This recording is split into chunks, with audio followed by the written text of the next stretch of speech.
Hi everyone and welcome back. Okay, I've got a nice little watercolour for you today. It's a very easy one, ideal for beginners, and it's also ideal for anyone that wants to make a quick last minute Christmas card. It's a nice simple snow scene. I didn't use a reference photo for this one, it's just made up from my imagination. As you can see there, I'm just wetting the paper all over. The paper that I'm using is Daler Rowney Langton. It's not the Langton Prestige, it's just a regular Langton paper. Cold press surface, A4 size. And I've just given it a very light wash there of burnt sienna. And now I'm just mixing a nice sort of grey purple colour with cadmium red, ultramarine blue and a little touch of burnt sienna in there. And I'm just using a size 10, I think it is, round brush, just to apply that, just to create a few sort of soft, subtle cloud shapes, and a few subtle tones there in the sky. Like I say, it's very simple, this one. There's nothing really much to it at all. If you're a beginner, you can do this one really easily. So I'm just using a little bit of ultramarine as a background there, and I'm still using that same colour just to map out a very simple landscape. Little path, a little bit of foreground there. As you can see, there's no drawing involved in this, just dive straight in with the watercolours.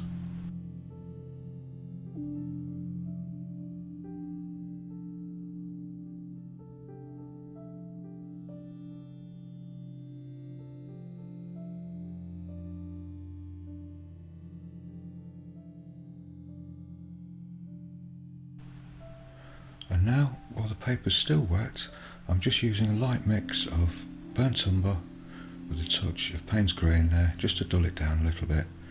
I think even a little bit of French ultramarine made its way into the mix. It doesn't really matter.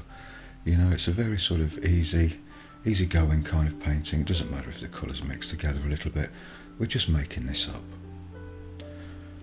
So while the paper's still just a little bit damp, I'm just applying a few finishing touches there to the edge of the path, just to strengthen that line up a little bit. And then when everything's completely dry, I'm starting to draw in with a paintbrush. It's a stiff bristle brush, very old one. It's all kind of splayed out at the ends, so it's an ideal stipple brush. And I'm just kind of drawing in with that the sort of ivy on the tree trunks there of the trees. And then with a little bit of palette grey, which is just some of the dirt on the palette, you know, of all the colours mixed together there, just kind of watered down and kept to a nice light tone. I'm just using a size 0 rigger brush just to draw in the fine branches there on the tops of the trees. Just need to take your time with this and not press too hard on the rigger, or you'll get a wider line. That's great to start the branches as they're coming from the trunk, but then ease the pressure off the rigger brush as you get towards the end and you get nice fine branches there.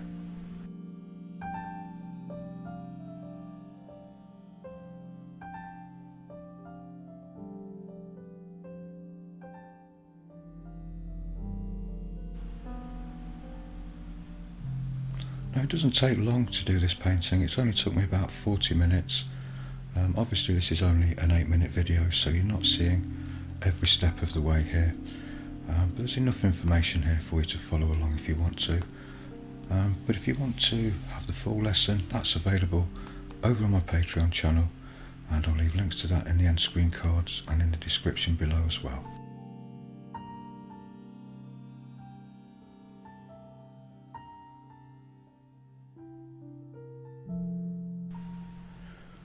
So I've just put a little fence in there, just along the bottom of that tree line. It's very quick, very simple with the rigger brush, and a couple of little posts in the foreground. And again, I'm just using sort of a palette grey colour, which is mainly a mix of Payne's grey, French ultramarine, burnt umber, and probably something else on the palette. I'm using a flat food display tray for a palette, so sometimes the colours just run in a little bit. I find that really interesting because you can get some unexpected colours mixing on your palette, and for little paintings like this it doesn't really matter. All the colours that I used in this one, they're all student quality anyway, and I often do some of these little paintings. I don't always film them, but I often do very simple loose little paintings like this just in my spare time. Sometimes I put them up on Patreon, but I always find them good fun to do. And the fact that I'm using all student quality materials here, it means that you're not getting precious with your paints and your materials. You know, you can use them with abandonment and not worry about the expense of it all. So I'll put a few links in the description below to some of the materials that I'm using here as well. So now I'm just adding a few very simple foreground grasses with the rigger brush there, just to add a little bit of interest to the foreground. And then as an afterthought, I decided just to add a distant church and a few trees way off into the distance there, just keeping the colours very light. It's mainly a mix of French ultramarine with a little bit of red in there, just to warm it up just a touch, but keep it fairly diluted. You only need the tone just 1 or 2 steps up from the distant background there, just enough so you can just make it out in the distance.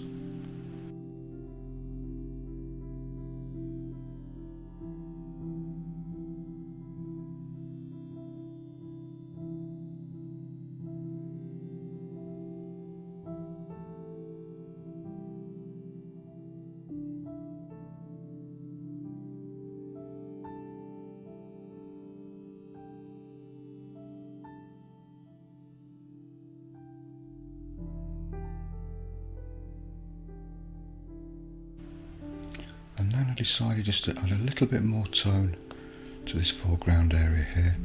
So I re-wet the whole area with clean water, and then again with a mix of French ultramarine blue, I just dropped a few brush strokes in there while the paper was still wet, and just let them kind of diffuse and run out a little bit and get that nice kind of soft shadowy snow look there, if there is such a thing as a soft shadowy snow look. But I just wanted to add a little bit more tone in that foreground area. And then I decided to peel the tape off, so I was left with a nice white border around the edge there. That can help you decide to see whether the painting is finished or not, if you need to make any little adjustments. And I just thought maybe a few little white touches on the branches, a little bit of white paint here and there, just to add a little bit more interest. Like I say, we're not copying a reference photo, it's just kind of made up from imagination. So a few final touches with the white paint, and I think that was all that was needed for this one. So I hope you enjoyed that. Thanks very much for watching, everyone. Take care, and I'll see you in the next one. Bye for now.